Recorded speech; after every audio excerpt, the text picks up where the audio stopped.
இயேசு கிறிஸ்துவின் இனிய இன்ப நாமத்தில் உங்கள் அனைவருக்கும் அன்பின் நல்வாழ்த்துக்கள்.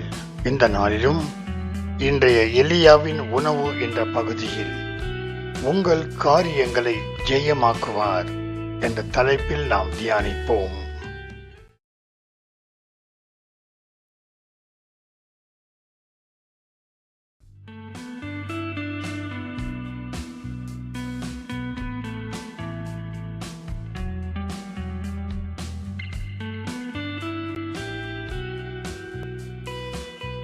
தானியேலை சிங்கத்தின் கெபியில் போட்ட ராஜாவாகிய தரியு தானியேலுக்கு ஒரு சேதமும் இல்லாததைக் கண்டு அவன் தேசமெங்கும் குடியிருக்கிற எல்லா ஜனங்களுக்கும் தானியேலின் தேவனை தொழுது கொள்ள வேண்டும் என்று எழுதுகிறான்.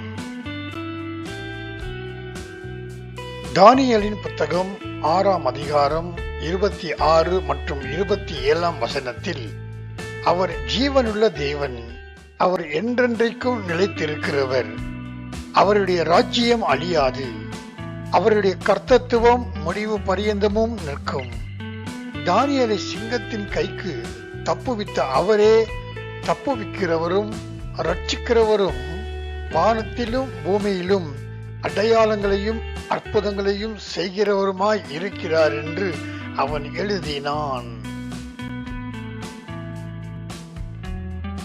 நம்முடைய காரியங்கள் ஜெயமாவதற்கு முதல் படி நாம் வாஞ்சையோடு ஜெபிக்கிற ஜனங்களாய் இருக்க வேண்டும். தானியேலின் காரியம் எப்போதும் ஜெயமாக இருந்ததற்கு காரணம், அவன் கர்த்தருடைய சமூகத்திலே நாளுக்கு 3 வேளை தேவாலய திசை நோக்கி வாஞ்சையோடு ஜெபிக்கிற மனிதனாய் இருந்தார். ஜெபத்தின் மூலமாக நாம் ஜெயத்தை பெற்றுக்கொள்ள முடியும். ஜெபம் என்ற அஸ்திவாரம் இல்லாமல் நாம் கர்த்தருடைய சமூகத்திலிருந்து எதையும் எதிர்பார்க்க முடியாது. நம்முடைய உலக தகப்பனுக்கு முன்பாக சென்று பேசாமல் நின்று கொண்டிருந்தால் நமக்கு என்ன தேவை என்று அறிந்து கொள்ள என்ன வேணும், ஏன் வந்திருக்க, ஏன் பேசாம நிக்கிற, இப்படி கேள்விகளை அடுக்கிக் கொண்டே போவார். ஆனால் சர்வ ஞானியாகிய நம்முடைய ஆண்டவர் நம்முடைய காரியங்களை, நம்முடைய சூழ்நிலைகளை எல்லாம் அறிவார். அவர் அப்படி அறிந்திருந்தாலும் நம்மிடமிருந்து அதை அறிந்து கொள்ள ஆசை உள்ளவராய் இருக்கிறார். காரணம், காரியங்களை அவரிடம் நாம் எப்படி சொல்லுகிறோம், எப்படி சொல்ல போகிறோம் என்பதை எதிர்பார்த்து காத்திருக்கிறார். ஆகையால் நாம் செய்கிற காரியங்களிலே ஆண்டவர் நமக்கு ஜெயம் கொடுக்க வேண்டும் என்றால் ஜெபத்தோடு அவர் சமூகத்துக்கு சென்று செய்ய போகிற காரியத்தை, தேவைப்படுகிற காரியங்களை அவரிடம் சொல்லி அவருடைய கரத்திலே அவைகளை ஒப்பு கொடுக்க வேண்டும். நாம் ஏன் காரியங்களையும் பிரச்சனைகளையும் அவர் கரத்திலே ஒப்பு கொடுக்க வேண்டும் என்பதை சில வசனங்களின் துணையோடு தியானிப்போம்.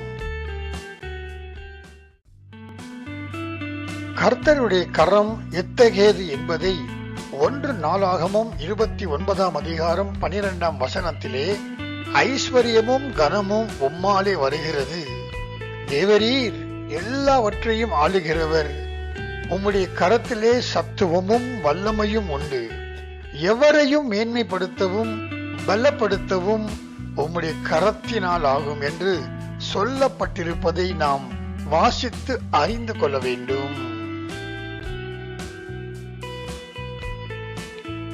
பிரியமான தேவ ஜனங்களே, கர்த்தாவே, உம் கரத்தில் சத்துவமும் வல்லமையும் எவரையும் மேன்மைப்படுத்தவும் பலப்படுத்தவும் உம்முடைய கரத்தினால் ஆகும் என்பதை சந்தேகமற விசுவாசிக்கிறேன் என்று சொல்லி இதை ஜெபத்திலே அறிக்கை செய்யுங்கள்.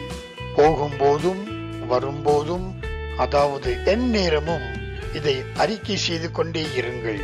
பிரச்சனைகளும் காரியங்களும் ஜெயமாக மாறுவதை காணலாம்.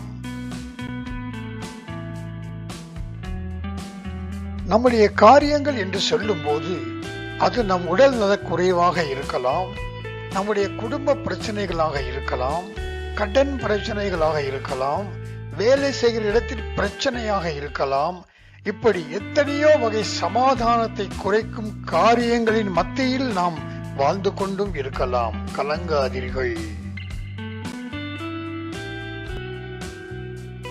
இப்படி எந்த பிரச்சனைகள் இருந்தாலும் பிரச்சனைகளிலிருந்து சமாதானத்தோடு விடுதலை கொடுக்க கர்த்தரால் முடியும். எரேமியா 32 அதிகாரம் 27 வசனத்தில், என்னாலே செய்யக்கூடாத அதிசயமான காரியம் ஒன்றுண்டோ என்று எரேமியா தீர்க்கதரிசியிடம் கேட்டவர் நம்முடைய கர்த்தர். அதிசயமான காரியத்தையே செய்பவருக்கு நம்முடைய காரியமெல்லாம் அற்பமானது. சும்மா வந்த வேகத்திலே ஊதி தள்ளி விடுவார்.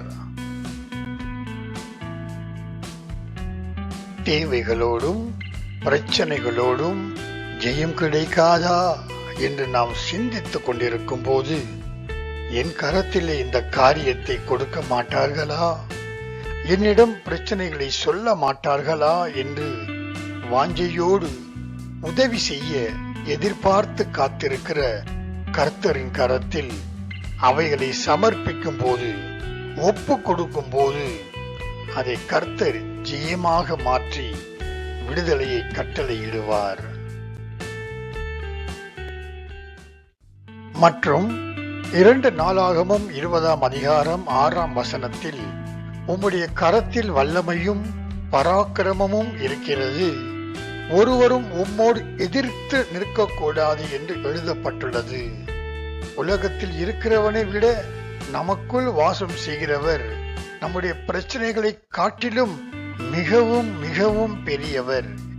இதை நாம் 1 யோவான் 4 அதிகாரம் 4 வசனத்தில் வாசித்து தெரிந்து கொள்ளலாம். பிரியமானவர்களே, அவரால் செய்யக்கூடாத காரியங்கள் ஒன்றும் இல்லை என்று நாம் அறிவோம் அல்லவா? அவருடைய கரத்திலே சத்துவமும் வல்லமையும் இருக்கின்ற காரணத்தினாலும், எவரையும் மேன்மைப்படுத்த முடியும் என்ற காரணத்தினாலும், எவரையும் பலப்படுத்த முடியும் என்ற காரணத்தினாலும், நம்மால எல்லாம் முடியும் என்று நாம் நினைக்காமல் அவருடைய கரத்தில் ஒப்பு கொடுக்கிற போது அவருடைய வல்லமை அந்த காரியத்தில் வெளிப்படும். காரியம் ஜெயமாகும். பிரச்சனைகள் எல்லாம் பனி போல உருகி காணாமல் போய்விடும். நாம் நம்முடைய காரியங்களை, பிரச்சனைகளை அவருடைய கரத்தில் ஒப்பு கொடுக்கும் போது, கர்த்தர் நமக்காக அந்த காரியத்தை செய்கிற போது அதை தடுப்பவன் யாரும் கிடையாது. ஏசாயாவின் புத்தகம் 43 அதிகாரம் 13 வசனத்தில் கர்த்தர் இப்படியாக சொல்லுகிறார், நாள் உண்டாவதற்கு முன்னும் நானே இருக்கிறேன், என் கைக்கு தப்புவிக்கத்தக்கவன் இல்லை, நான் செய்கிறதை தடுப்பவன் யார் என்று எழுதப்பட்டிருப்பதை நாம் வாசித்து அறிந்து கொள்வோம். கர்த்தர் நமக்காக ஒரு காரியத்தை செய்து ஜெயம் கொடுக்க தீர்மானித்து விட்டால் அதை யாராலும் தடுக்க முடியாது என்பதை நாம் விசுவாசித்து காரியங்களையும் பிரச்சனைகளையும் கர்த்தருடைய கரத்துக்குள் ஒப்பு கொடுத்து ஜெயம் பெற்று கர்த்தரின் நாமத்தை உயர்த்துவோம். பிரியமானவர்களே, ஜெயம் பெற்றுக் கொள்ளத்தக்கதாய் கருத்தாய் ஜெபிப்போம். சோர்வை கொண்டு வரும் காரியங்களையும் தேவைகளையும் மற்றும் பிரச்சனைகளையும் கர்த்தரின் கரத்தில் ஒப்பு கொடுப்போம். நிச்சயமாக கர்த்தர் நம்மை வெட்கமடைய விட மாட்டார். விடுதலையுடன் ஜெயத்தை கொடுத்து நம்மை அளவில்லாமல் ஆசீர்வதிப்பார். ஆமென். ஜெபிப்போம். கர்த்தாவே, இந்த நல்ல நேரத்திற்காக உமக்கு நன்றி செலுத்துகிறோம். தேவனே, உம் பிள்ளைகளின் ஒவ்வொரு தேவைகளிலும் பிரச்சனைகளிலும் மற்றும் சோர்வை கொண்டு வரும் காரியங்களிலும் நீர் கூட இருந்து ஜெயமாய் நடத்துகிற அன்பிற்காக தேவனே உமக்கே நன்றி செலுத்துகிறோம். இயேசுவின் நாமத்தில் ஆமென். இந்த காணொளியை பார்த்து உங்களையும் உங்கள் குடும்பத்தையும் தேவன் தாமே அபரிமிதமாக ஆசீர்வதிப்பாராக. ஆமீன்.